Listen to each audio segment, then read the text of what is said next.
រៀបសួរពុកម៉ែបងប្អូនទាំងអស់គ្នាថ្ងៃនេះមានម្ហូបខ្មែរមួយមុខហើយសម្រាប់បង្ហាញជូនពុកម៉ែបងប្អូនគឺសម្លខ្មែររបស់យើងនេះខ្ញុំមានមុខម្ហូបដែលហៅថាស្លទំពាំងស្រស់ទៅមើលគ្រឿងផ្សំទាំងអស់គ្នាថ្ងៃនេះគ្រឿងផ្សំរបស់ខ្ញុំក៏ចាត់រួចជាស្រេចអស់ហើយគឺទំពាំងកាប់ពីដើមមកគឺយកមកចាត់រួចជាស្រេចហើយបន្លែលកត្រង់លកនុបយើងនេះក៏បេះរួចជាស្រេចដែរអញ្ចឹងណាហើយត្រីជាមួយនឹងខ្យងក៏យើងស្ងោរបេះរួចជាស្រេចហើយដែរអញ្ចឹងណា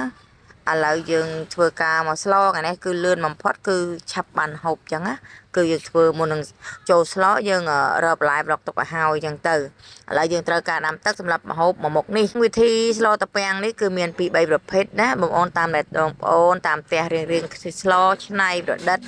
តែតាមពិតទៅគឺរសជាតិឆ្ងាញ់ដូចតែគ្នាទេអញ្ចឹងណាតាមចំណងចំណោផ្ទះរៀងខ្លួនអញ្ចឹងទៅអ្នកខ្លះក៏ប្រឡាក់តាពាំងយកតែហ្មងទៅ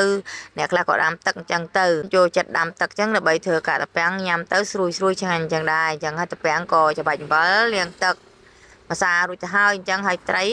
ក៏យើងមុននឹងលាងទឹកយើងដាក់អំបិលមួយដៃដែរហើយណាបងអូនណាអញ្ចឹងយើងធ្វើការលាងឲ្យស្អាតទៅណាគឺអស់អំបិលអញ្ចឹងត្រីយើងផ្លាស់សេតកមកយប់ហើយដែរអញ្ចឹងណាគឺស្លសល់ពីម្សិលមិញមួយកណាត់ចំនួន4ខាំក៏ទុយથઈដែរឃើញប៉ុណ្ណឹងហើយបែរជាផងវិញគឺ3ខាំចងសម្រាប់ធ្វើម្ហូបថ្ងៃនេះគឺដាក់ខ្យងច្រើនមែនទែនសាច់ខ្យងអត់ដាក់ទាំងមូលទេគឺបេះសាច់ចេញដាក់មកក្រៅចឹងមកគឺស្នូកបោះចោលចឹងទៅចឹងខ្យងក៏លាងម្សៅរួចជាស្រេចហើយតែមុននឹងស្លយើងត្រូវលាងម្ដងទៀតអញ្ចឹងឲ្យស្អាត 100% ចឹងទៅឥឡូវលឹកកនុបមកកត្រង់យើងក៏មិនទាន់បានលាងអញ្ចឹងយើងត្រូវការលាងទឹកតម្រាំតែលាងទឹកបំតែលាងបន្លែយើងរួចទៅពាំងរួចក៏ទឹកយើងក៏ពុះល្មមអីចឹងទៅយើងធ្វើបដាស្លបដាអញ្ចឹងលឿនអញ្ចឹងយើងដាំទឹកបដាអញ្ចឹងទៅណាចឹងម្ហូបមុខនេះងាយស្រួលបន្លែតែ2 3មុខគឺធ្វើម្ហូបបានយ៉ាងឆ្ងាញ់ពិសាតែម្ដងជាពិសេសបន្លែតាពាំងមួយឆ្នាំយើងមានពិច្រើនតាពាំងមានម្ដងតាពាំងដើមយើងទៅបេះពីក្រោយផ្ទះអញ្ចឹងគឺគុំអាស័យទៅបានជាស្លញាប់ទេព្រោះតាពាំងហើយតាពាំងស្រុករបស់យើងឥឡូវធ្វើការលាងតាពាំងដូចគ្នាតែតាពាំងខ្ញុំច្របាច់អំបិលឡើងទន់ម្សៅហើយបងប្អូនណាគឺចាំយកមកលាងចម្រះឲ្យស្អាតម្ដងទៀតអញ្ចឹងណាឥឡូវធ្វើការប្រហូរទឹកចេញម្ដងសិនព្រោះអីកុំឲ្យទឹកច្រើនវាមើលទៅខ្មៅអាក្រក់មើលអញ្ចឹងណាហើយយើងក៏ធ្វើការទឹកសម្អាតថ្មីរហូតអញ្ចឹងទៅមានระดับបាញ់ស្រួលដែរទេអញ្ចឹងមកឥឡូវឡើងពិបាកដួសពិបាកដងហើយឥឡូវដងដាក់អញ្ចឹងស្រាច់ត្មងអញ្ចឹងទៅគាត់តែកាច់ទៅគឺឈុលឆេះបានទឹកប្រើត្មង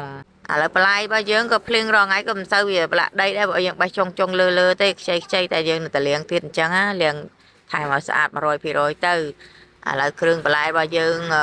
សន្មតថាលាងរួចជាស្រេចមកមើលទឹករបស់យើងក៏ពុះល្មមអញ្ចឹងណាចឹងក៏ពុះល្មមហើយយើងក៏ត្រូវការដាក់ទំពាំងដើម្បីរងាស់បងប្អូនណាគឺក្តៅមកល្មមសិនយើងដាក់រងាស់ទំពាំងទុកមុនដើម្បីឲ្យឆាប់ផុយអីចឹងណាតែទំពាំងនេះដែរអត់ហាងទេបងប្អូនអត់មានជុំក្លិនឈុលហាងអីទេយើងគ្រាន់តែងាស់តែពីពុះមកគឺយើងដាក់សាច់ដាក់បន្លែយើងអាចស្លហូបធ្វើដាក់គ្រឿងក្រៅបានហើយអញ្ចឹងណាឥឡូវប៉ុណ្ណឹងមកយើងដាក់បែកកូរឲ្យបែកហើយចាំយើងយកក្របឲ្យទុកមកសបកទៅពុះហើយអញ្ចឹងទាំងប្រើហ្គាសលឿនទេឥឡូវ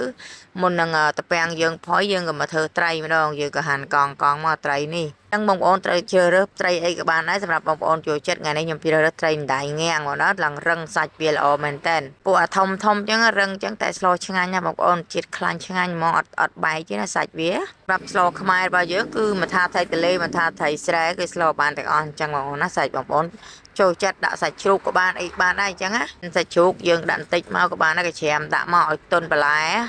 យើងមិនប្រើពេជ្ឆាទេថ្ងៃនេះខ្ញុំប្រើពេជ្ឆាដែរអញ្ចឹងណាឥឡូវក៏ហាន់ដាក់ដោយឡែកក្ដុំមកអញ្ចឹងទៅរួចជាស្រេចហើយត្រីរបស់យើងអញ្ចឹងណាអញ្ចឹងកូនដែលមកមើលវីដេអូមួយនេះជួយ like និង share ផងទុកចំណេះដឹងថ្ងៃក្រោយណាដើម្បីវីដេអូថ្មីបន្តទៀត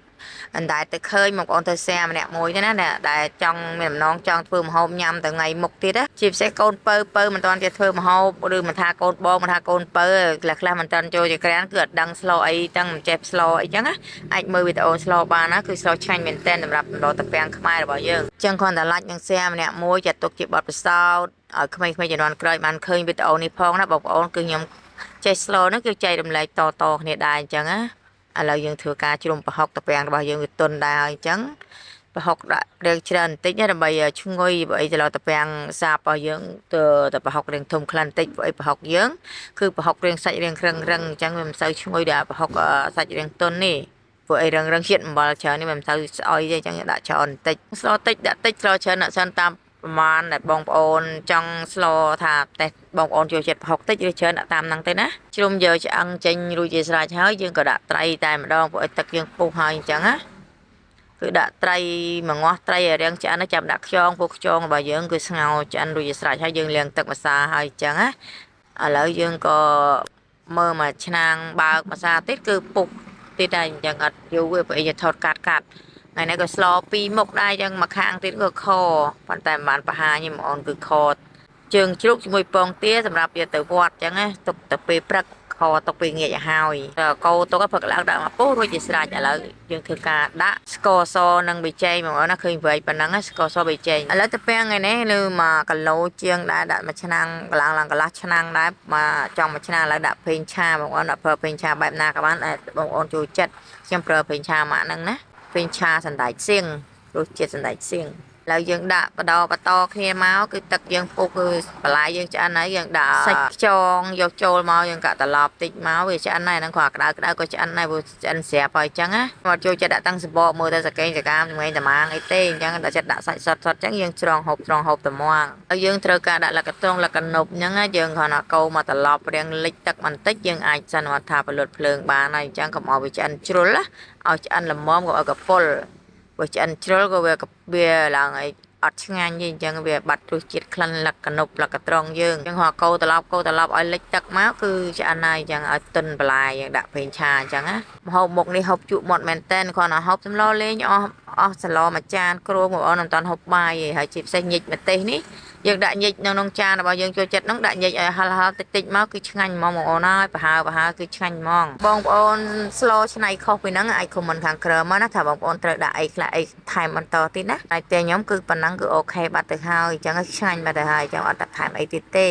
តែឥឡូវឆ្អិនហើយដល់ម៉ោងហូបបាយឯណាបងប្អូនតើបងប្អូនហូបបាយហើយឬនៅស្មានតែខ្ញុំវិញឲ្យតែស្លឆ្អិននាំនេះដួសបាយហូបហើយតើឡនៅក្តៅទៅឆ្ងាញ់តែត្រជាក់ឡើងឆ្ងាញ់សម្រាប់ឡតាពាំងយើងមិនថាឡកោឡប្រហើទេគឺហូបក្តៅ